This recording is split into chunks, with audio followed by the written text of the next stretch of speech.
I'd like to start by thanking Jen in several ways. I'd like to thank Jen for bringing us all here and for the conversation which she's allowed us all to have. For me, it is such an incredible pleasure to be in a group of people where feminism is almost taken for granted.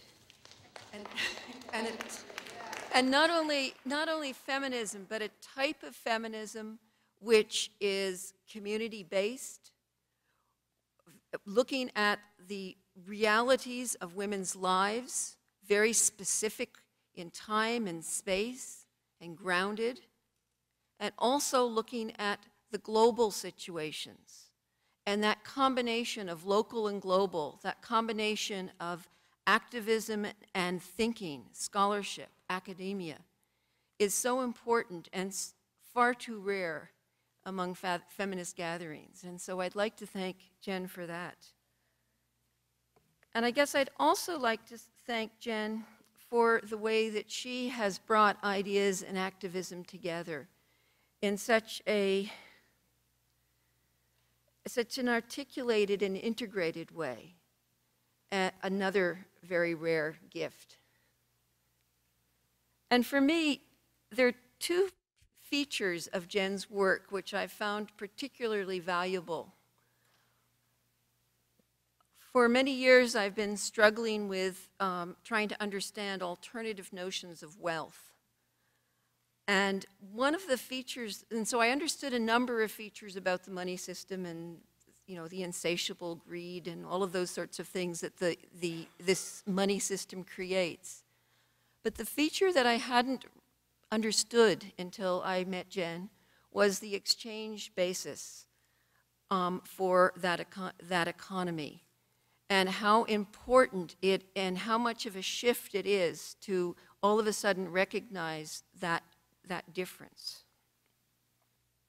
What I'd like to do very briefly is to talk a little bit about what I've called women's community work, which we all know about, and which is another sort of way of looking at some of the gift economy features, I think. I've been sort of thinking about women's community work for many years, partly as a way of trying to locate myself in a space where I could see women and imagine what might be possible for women to do and create and conceive, and also to try to get rid of the incredible patriarchal assumptions which haunted me as a sociologist, even as a feminist sociologist, even someone who recognized that paradigm was oppressive. And yet I kept finding myself trapped in scholarly paradigms which didn't allow us to see the world, which ended up creating knowledge which we took into a community which would be elitist and oppressive to the community. And working in Nova Scotia communities and in Atlantic Canada, where I live for a number of years, with women in communities, I began to understand the ways in which that knowledge needed to change in order for us to begin to even look at each other and think with each other together. So women's community work, at one point I called it a third part of the puzzle. We had production, we had reproduction, and then we had this characteristic of community, which a number of women understood. They understood it in Labrador, they understood it in fishing communities. Women that had surrounded me initially in the metropolitan areas of Halifax and New York when I was at graduate school, Columbia, were colonized. We didn't recognize that we were women. And it took me a long time to recognize that I was a woman, that there was nothing that I could do, or at least conceive of doing at the time, that would get me away from being a woman and treated as a woman in this society. And that if I was going to be treated as a woman in this society, I was going to be part of the solution. And I was going to try to create, with other women, alternatives for myself and sort of a new world.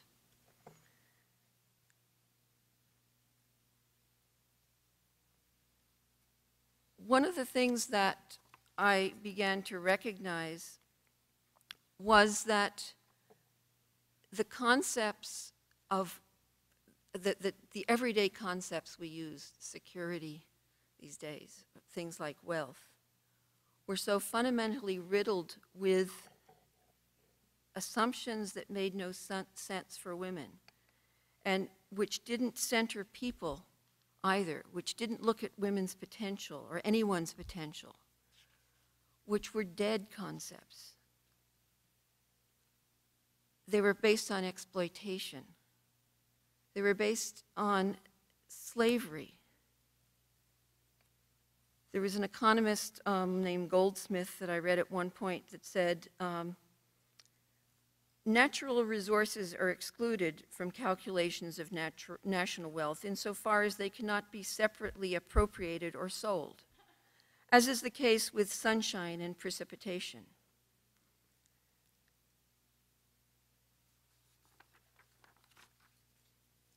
He also said, human resources are omitted because human beings are not considered part of the national wealth unless they can be appropriated.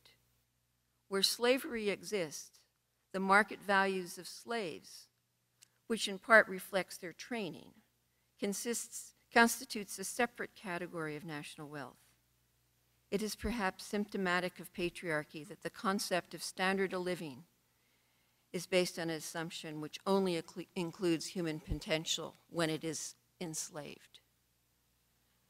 And so the concepts of wealth don't include human potential, they don't include relationships, they don't include networks, they include one person expropriating the labor and exploiting the labor of another.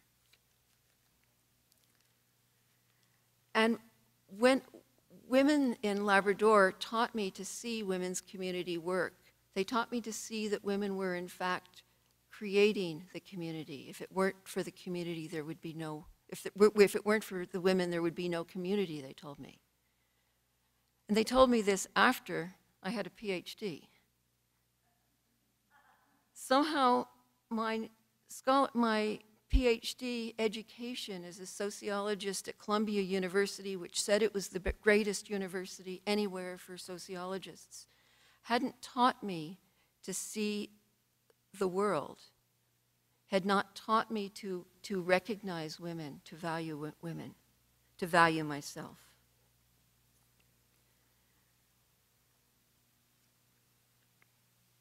And so I began to see women in communities, and I began to see women in the women's movement. And I think there's if you just think of the millions of gifts that the women's movement have given to each other and to ourselves, and continues to do that daily, that's a really good place. I heard some people at lunch saying they didn't know, they wanted some more information about the gift giving, and where was it? Well, look at the women's movement, and let's recreate a women's movement where those gifts are forthcoming in all directions.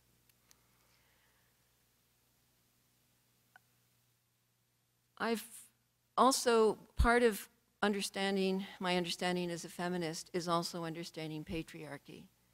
And what I see and have seen around me in the last 10 years when I've been working with a group of women in fishing communities in Nova Scotia called Nova Scotia Women's Fishnet. And we've been watching the appropriation of the commons. We've been watching the inability, the government regulations which have told people that they can no longer fish. We've been watching all of these things and beginning to understand what was happening was as a form of economic fundamentalism.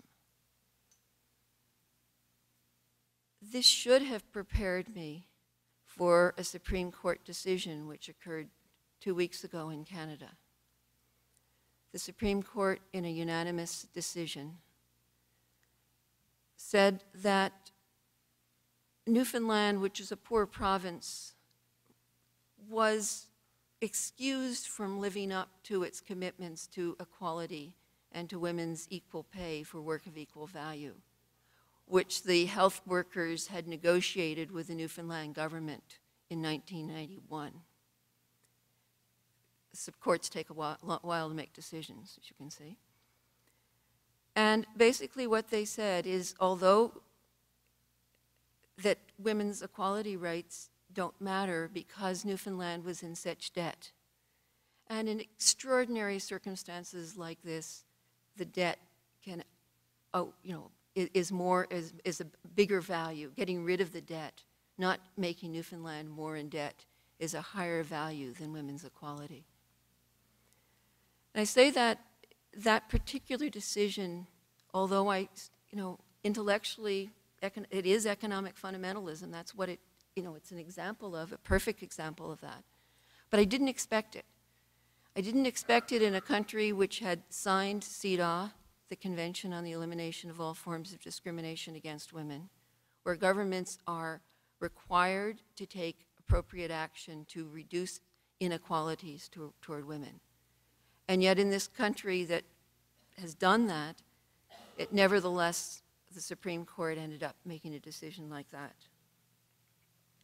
The reason I mention that and my concerns, real concerns with what's going on, is because I've seen the social fabric of Newfoundland and Labrador and Nova Scotia communities being ripped apart by the neoliberal corporatist agenda.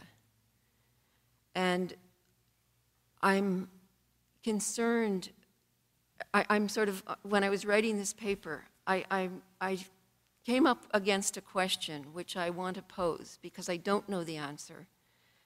And I'm looking for some guidance, perhaps especially from Jen.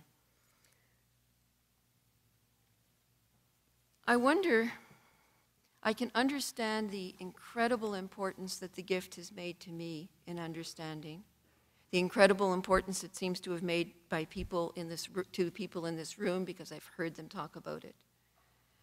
And yet I'm wondering about the public identification of the gift at this present time of such harsh economic fundamentalism, which I see around me. What I've been noticing in the last 3 or 4 months is a whole bunch of examples of where the gift and the ability of communities to do gift giving have been undermined by government policies in Canada. And I would like to therefore pose a question which would help me, I think, in my way forward. I'm wondering, is it better to remain invisible in these times of rampant neoliberalism and neo-patriarchy and economic fundamentalism? If we name gifts, will individuals in societies become even more vulnerable? I want to talk about the gift, but if I'm talking about the gift in, for other communities, if I'm identifying the ways in which communities are giving gifts to each other, similar to, we heard some examples with the remittances this morning, where, and Margaret's also on the military propaganda. Strategically, I guess this is a question that I have and that's been really troubling me. How do we protect against this system, this horrible system which wants to appropriate everything and use it against us? And how do we engage? Do we engage? Do we withdraw? Do we build? I know one of the things that we need to do is to rebuild our women's movement, because I think that is a source of potential strength. But I really am wondering and would love to throw that out for discussion afterwards. But I'm turning over now to Angela.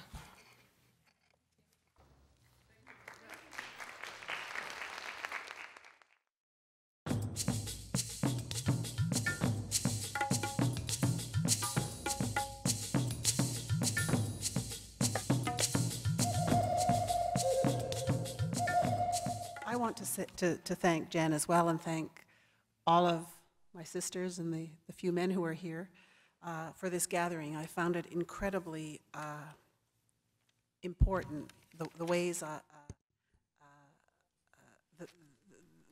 the new ideas and the thinking and so on for my own work. And also I feel that what I'm participating in and feeling, what I'm seeing happen is something that I've really felt is in some ways the emergence or reflection of the potential that I really have felt there is in the gift paradigm, the theoretical understanding of giving as an alternative paradigm to exchange, not just a different type of behavior, a sort of a choice of what we do personally, but really as a distinct paradigm. The potential of that understanding to provide a context and a space and a frame for so many activists and feminists, perhaps in the first instance, to really find a perspective and a space to strategize together, to bring the activism and the knowledge, the understanding, and the commitments we have in many, many different areas with different kinds of foci, whether this be spirituality, political activism, environmentalism, feminism, indigenous struggles, and to really know and to see the absolute self-evident fact that all these are connected, that our world is a whole, that a holistic politics, a holistic vision, and a holistic practice is essential and is possible.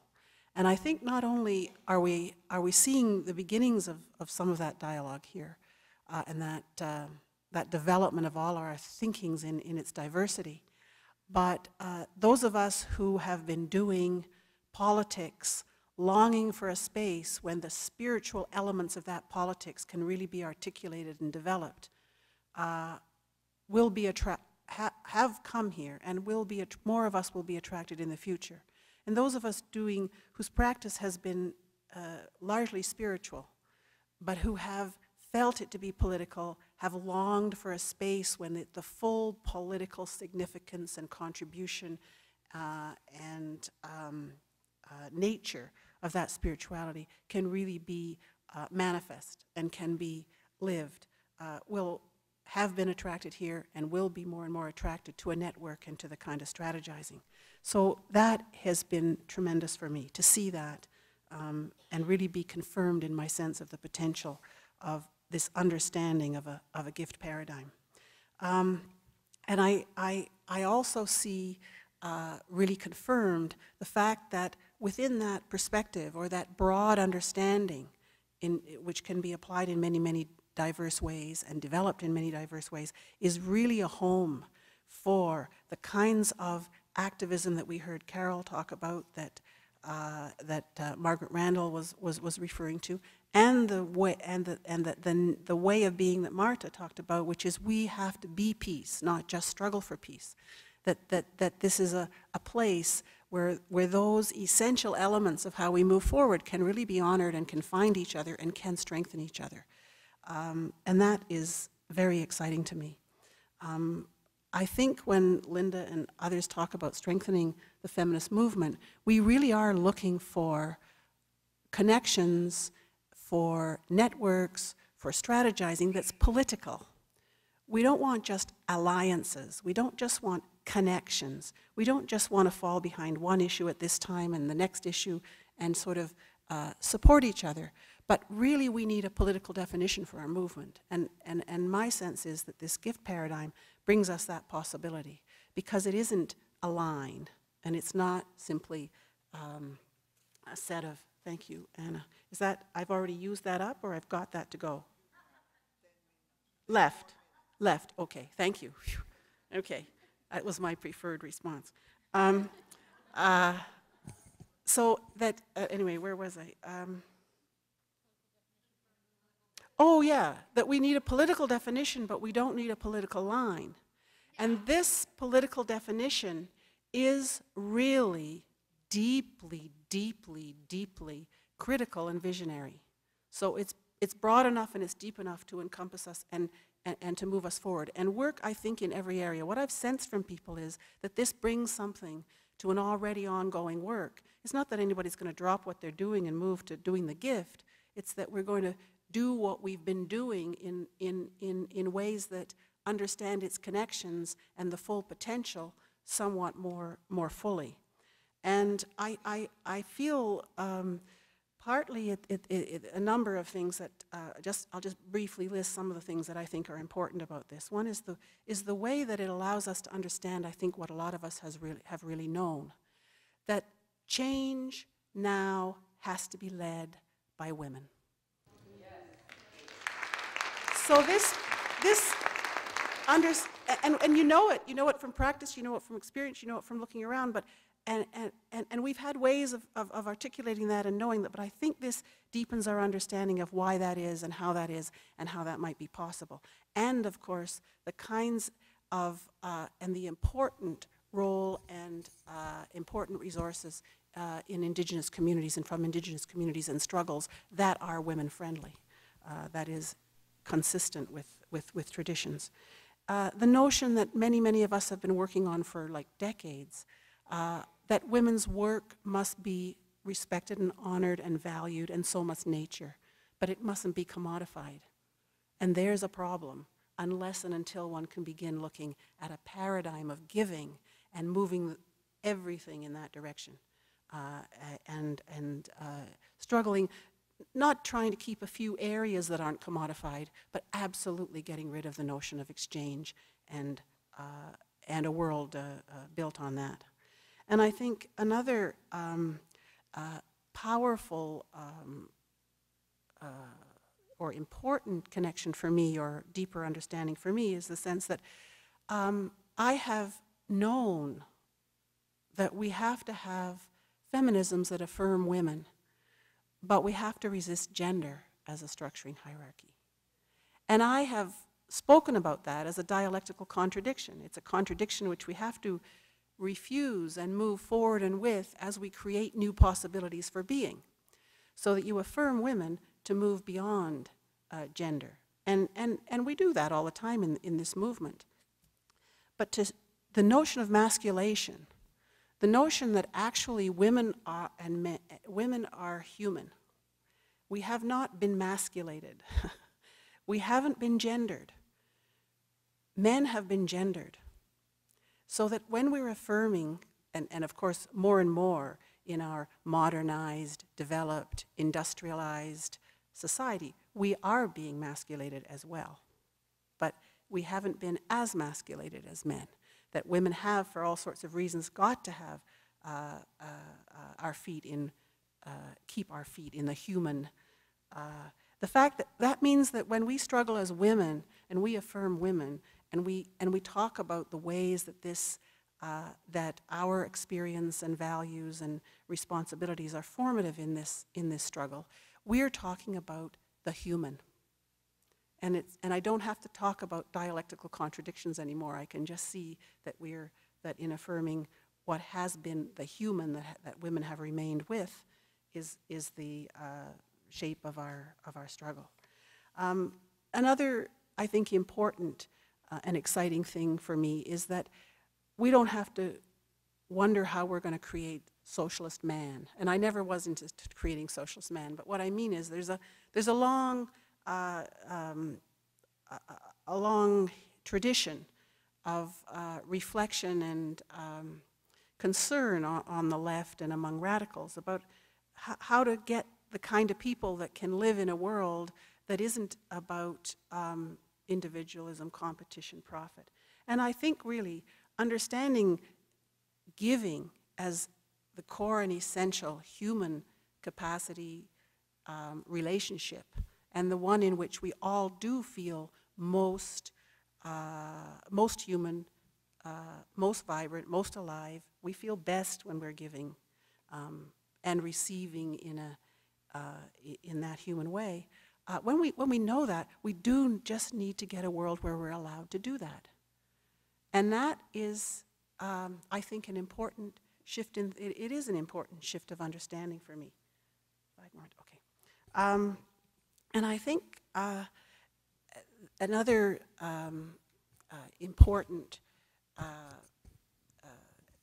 thing about a network, a politically defined network of feminists that is global, that has participation from women all around the world, and it has an understanding of a gift paradigm, is that this is particularly important, I think, for feminists working in developed countries, nations where the market is most developed, and we have been most colonized, I would say, as women, by liberal notions, by the idea that we're people, we're not women, where women have lost the knowledge of being women. That had to be taken away from us, because once you aren't so tightly contained, and once options open up for women, then you have to start forgetting about being women, because you mustn't then use them for women. But though in the areas where women are most colonized and have lost most connections as women, and where those have to be created consciously and politically in social movement. And that's not everywhere say, in North America. It may not be so much in the rural areas, it may not be so much in poor communities, it may not be so much in immigrant and different communities. But by and large, in the urban, educated contexts, and certainly in the educational arena where I find myself, we have lost the identity as women, and we've lost the power that comes with that. Now, the feminisms that are going to be able to be in this movement globally, I think, have to be grounded in that. And this paradigm, the notion of a gift paradigm, brings to us in these colonized kind of liberal urban contexts a frame which really helps us understand that the modern, developed, liberal, equal woman isn't so far advanced, is not necessarily the model for women of the future, is not doesn't give us a superior or more developed or more advanced way of being in this world, but really we need a different frame. We need to join a movement worldwide of women who are questioning everything, including and especially the models that are given to us as the most advanced. And we need that. We really need that in North America. And a lot of us have been trying to bring that and to have that and to work with that, but this is really, really an important support for that. And we have been criticizing economic growth. We've known it's a lie. We've known that when you measure growth, you're measuring theft, really. You're measuring enclosure. You're measuring appropriation. We know that, but this helps us do that together internationally. And you know, in some of the discussions I've been in, women from parts of the world who've been criticizing economic growth, who've been criticizing models of development for a long time, and who have played major and important leadership roles in developing this critique of growth, have to be a bit suspicious of feminists who actually are arguing against growth for those countries who never had it and never had any benefits from it, and all of a sudden come to this light. Unless we are in a committed struggle to shift this thing and to really grow wealth in other ways, And that's an important thing to be able to do together in terms of understanding how we position ourselves across some of the traveling that Mechthild was talking about. Now, having said that, what's interesting, I think that a lot of questions come up for those, when we want to engage in these contexts, these kind of modern, time is up. She was giving me a few more minutes. For 1 minute, for 1 minute, I'll just list the kinds of things. I'll tell you I'll tell you the last piece. When we're engaged in money and when we're struggling as feminists in these contexts to get resources for women, and we're struggling in contexts where we want money and we need money, then we have to find ways to articulate these positions and these demands that incorporate or in some way reflect or draw on the strength of a gift paradigm. And there's 3 kinds of examples of ways I think that that's useful. And we see this. We need to understand about a gift paradigm as an alternative paradigm when we engage in these struggles. When we go for the support of social services as they're being undermined, we need to help those struggles move out of the charity notion or the notion of debt or and to see the struggle to sustain the collective provision for our needs is a struggle and needs to be articulated and found a way to do it for giving.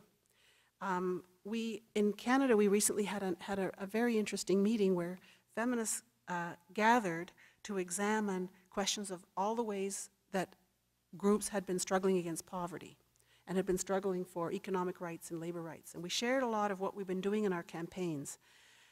And we reflected on the notion of a basic income and really felt that in this period, when the kinds of changes that have been happening, that have been noted in a lot of papers here, when poverty, impoverishment, desperation, and destitution is being spread everywhere at a great rate, including in Canada, when women are being forced into prostitution, and the notion of legalizing prostitution is being used against women who are being told, well, why don't you just go on the street? What do you mean you don't have any money? We don't need any support for women because there's plenty of work. In this kind of context, our movement must, including and very centrally, take on board this fact of poverty. And the idea of an annual general income or a basic income seems an obvious demand, but it's not a feminist demand. It's a demand which in some ways leaves women's work invisible, the special extra work of women, and in some ways doesn't move forward the notion of a transforming society. So in our discussions, we developed a demand, if you want to say, or a statement in which we said that the women's work and the gifts of nature have been creating most of the real wealth. And women work on the principle of everyone deserving to support. Everyone is given who needs. This is in the non-market realm. And we want to see those principles operating now in government and in business. So we make the basic income demand or the annual general income a demand to work by giving, as women have worked for millennia and as we have survived. So we felt that was an interesting example of how we could use the gift paradigm in ways of engaging with money and market and struggles that we really felt we couldn't claim to have a women's movement if at this point we didn't make central the situation that the vast and increasing numbers of women are in. And that was a way we felt we could do it in terms of a gift paradigm. Thank you.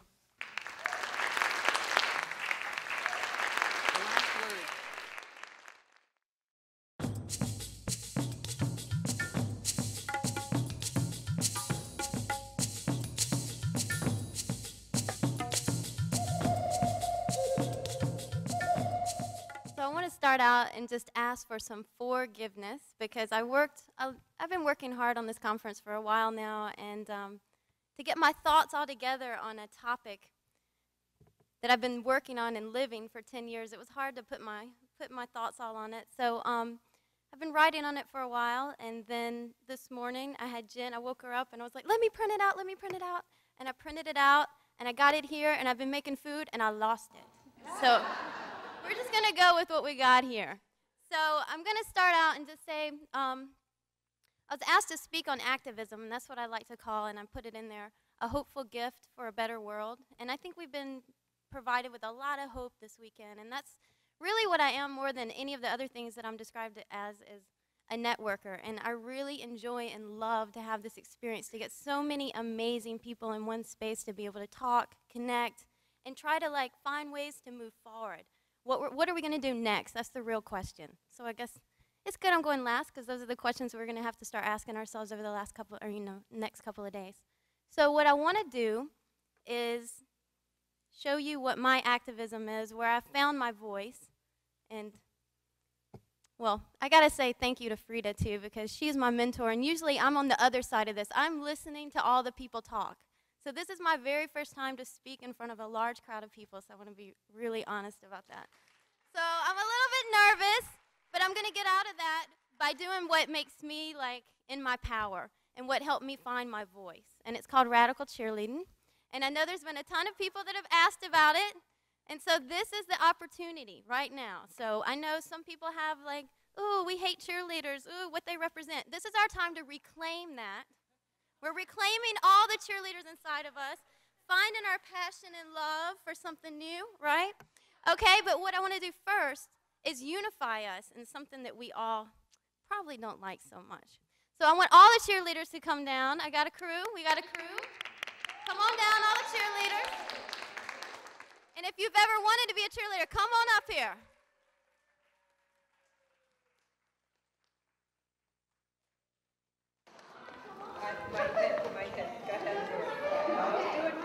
And I know a lot of people have probably already heard this cheer. It's been around for a couple of years. It was written right after 9/11. Jay, you better get up here, girl. You got me. So anyway, it goes like this. This is dedicated to the world's worst terrorist, okay? God said, you bet. Who let the bombs drop? Push, push, push. And who we gotta stop? Push, push. And who wants Bin Laden? Push, push, push. Just like his daddy taught him. Push, push, push. Children. Push, push, push. In Iraq and Afghanistan. Push, push, push. And who is a fascist? Push, push, push. The world's worst terrorist. Push, push, push. Break it all down. Cops on the street. You're threatening to beat you. Don't let 'em hurt you. Get rid of W. And don't just fight the symptoms. Tear down the system. Action like solution. Global revolution.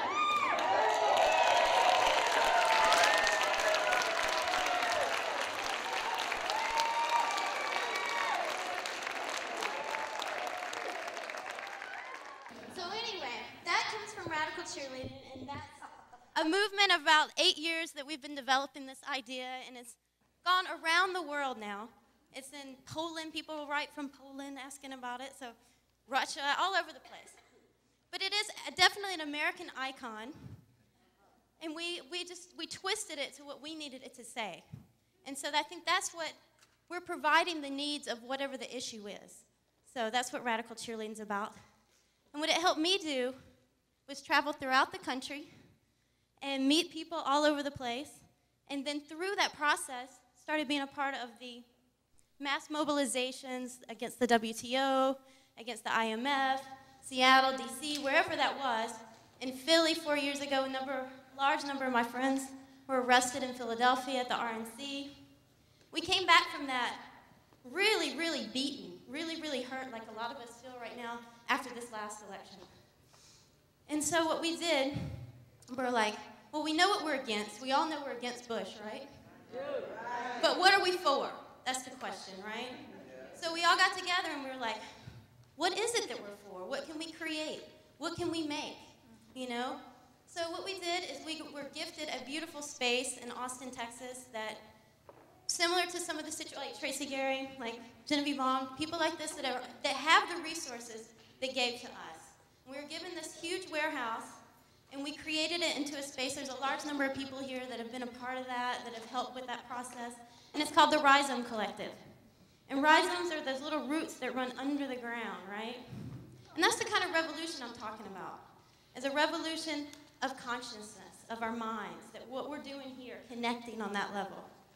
And so anyway, we got together, and what we're doing is we're providing a space for 9 different organizations, 9 different groups for social change to work out of there. We've also got some land that was also just given to us recently. And so on that land, there's going to be some permaculture projects. There's all kinds of stuff. And I want to direct you to Stacy, if you'll stand up. Just stand up. Because what we're trying to do is create some models and actually live what we're preaching, you know, taking the theory into practice. And I know that we're here, and that's what I really want us to do, is to look in our hearts and what are our values? What are these mothering values? And how can we really practice that with our sisters, with our friends? I mean, like, I want to name out some values that are the patriarchal values. And give me the opposite of that, okay? Domination. Okay. Greed. So let's start practicing some of those in our lives. And even within this kind of crowd where we're all together, let's really cooperate and really work together. That's what I'm like.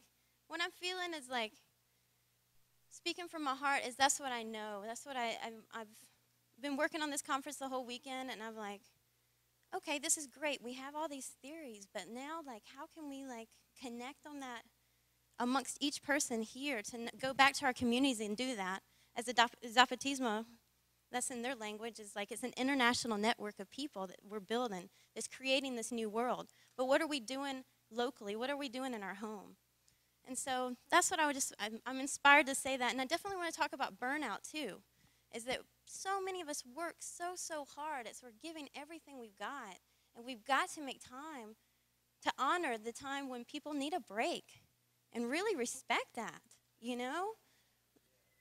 I mean, especially right now, and all this talk of the dark goddess, and I was just like, whoa, we are in that time right now, you know? Like, we need to go inside and, like, what is next for us? Because that first day you heard that election news, hurt, you know? It's just like shock. We all felt it. But we all know that the other answer isn't carry. We all knew that. The whole world knew that, too.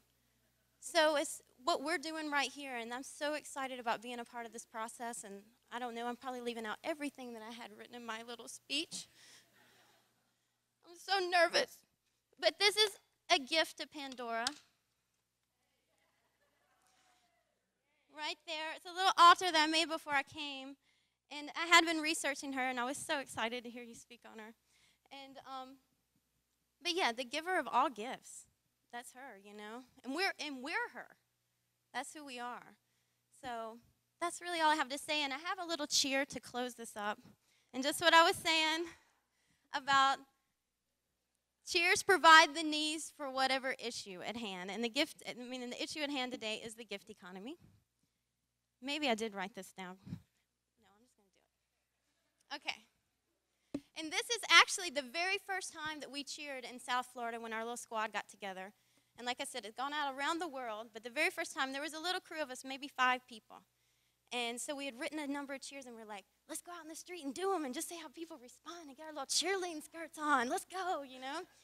And then sometimes we dress up as men. We do whatever, you know? It's shock value is it's a creative means to get your message out there. And sometimes you have to be creative to get your message out. We all know that, right? For people to listen? Okay. Okay, so this is based on the very first cheer that was ever written, but it goes, the capitalist system doesn't work no more. What did you say? I said the gift economy came before. What did you say? We said stomp. Smash the state. Let's liberate Patriarchy, go to hell. Another woman to rebel. Organize and raise some hell. Create something new. Rebel.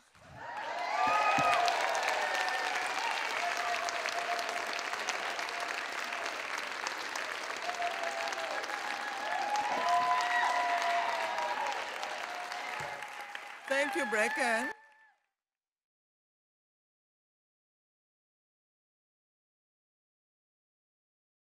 But the reason I want to give it to Genevieve at this particular point in time is because Genevieve was very instrumental in nurturing that movement through her gifting. As somebody from the South, I don't know whether North American women realize how very important she's been in building that international and global women's movement. I first heard about Genevieve as the anonymous donor. We used to call her the anonymous donor. For many years, she concealed her identity in the true spirit of giving without expecting anything in return.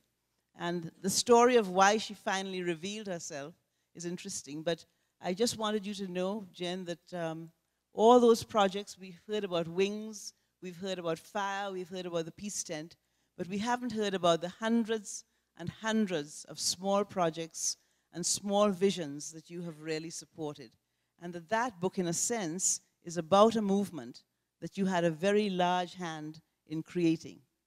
And so I want to say to you, Jen, that because of women's creativity, their endurance, their imagination, and their vision, because there are women's movements everywhere working on all sorts of issues, and because there is now a global movement that is connected from the local to the global, and because of women like yourself, Jen, I think a radically different world is indeed possible. And I think in this session now is the time when we try to figure out how we're going to make that happen. Thank you very much.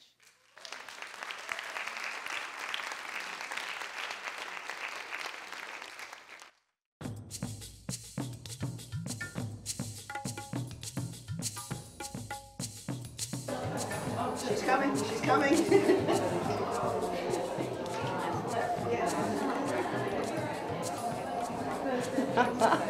The final hurrah. If she needs introduction to women's studies or something like that. I guess the first word that comes to me is overwhelmed. All of the information, wonderful information, and my mind's just churning now with how to make sense of all of it. But it was very powerful, very good. I'm thrilled that I came, and I can't wait for the morning. My name is Rachel Levitt. I'm from California State University, Northridge. I'm a student there. And this conference, more than any other, kind of takes a step away from the theoretical, academic, and really tells you what it is that's going on in the world and what it is we need to change.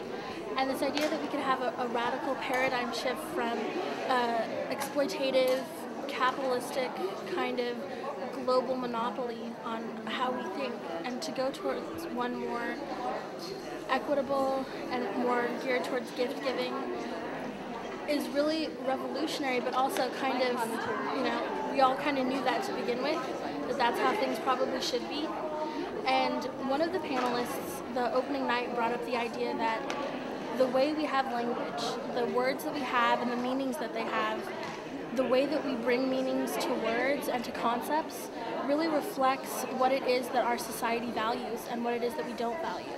So to be creating not only a new mindset but new vocabulary to deal with the emerging globalization is probably the best thing that's happening this weekend amongst all these people. Could it be what didn't interest me? I mean, that's really what it's about, I think, for me. So. I really loved Elizabeth Saturis' presentation with the looking at kind of the whole of life and the evolution of biology on the planet, and looking kind of holistically at being able to look at where we are in the process right now, and being able to see this as a phase that has something on the other side, that we can actually move toward a more natural economic model, move our economic model rather in rhythm with nature, which really is a gift economy and is based on abundance, not scarcity. This is actually the first feminist conference or gathering that I've ever really participated in. And it's really interesting because I got really present to yesterday how proud I am to be a woman. And I know that may seem like an obvious thing, but just seeing the power of women and seeing women who are sourced by their power and actually looking to use that for good. So that's what I'm loving about the conference, and just having the opportunity to see, you know, what I can do in the same vein, how I can source my own power to generate something good.